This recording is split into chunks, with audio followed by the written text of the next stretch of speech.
Oh yeah, the question I already had in the Facebook group as well from Bennett Cohen. Has there been an increase in the number of younger men who seem to need TRT? He's a nice guy, Dr. Cohen. I like him. He's a pretty active member of the group, and I've had some chats with him. So thanks for asking. Yes, unfortunately, we have seen the age of the patient demographic that comes into the clinic seeking help drop. Now, you can look at it in a two-faceted approach. First, you could say the attention given to testosterone as a result of social media and groups like ours, combined with the popularity of fitness, bodybuilding, and aesthetics as a result of social media like Instagram, has spiced up significantly the interest of younger and younger crowds to go out and seek performance enhancement. So that is a one-faceted approach to look at why younger people are now seeking treatment. I try to not count those metrics and not just say, are younger people coming in? Because again, they could be coming in for the wrong reasons. I like to say, are younger people actually getting treatment because they need it?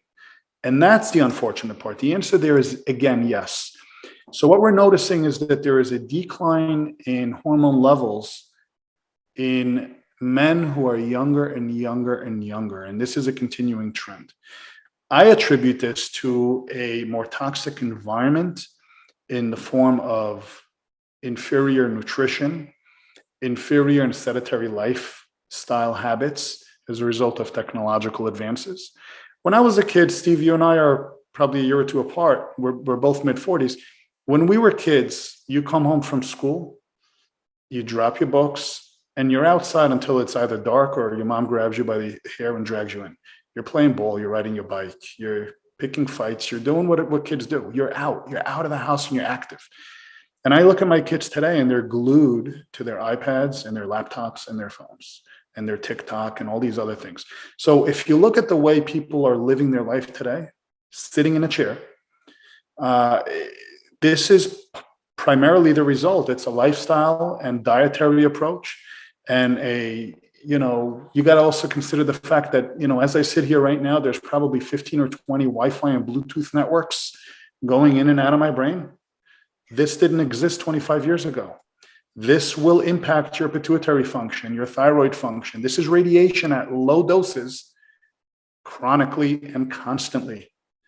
Okay, so we can't escape the world, but we do need to adapt. And unfortunately, you're going to continue to see younger and younger generations as it becomes more mainstream seeking treatment.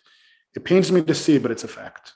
So it's a good question, and I'm glad that we addressed it, because I think that when the whole medical community starts to wake up to this fact, things are going to probably start getting a little bit better in the form of testosterone treatment. Right now, it's still looked at as a taboo, but the necessity is growing, and it's unfortunate, but it's there.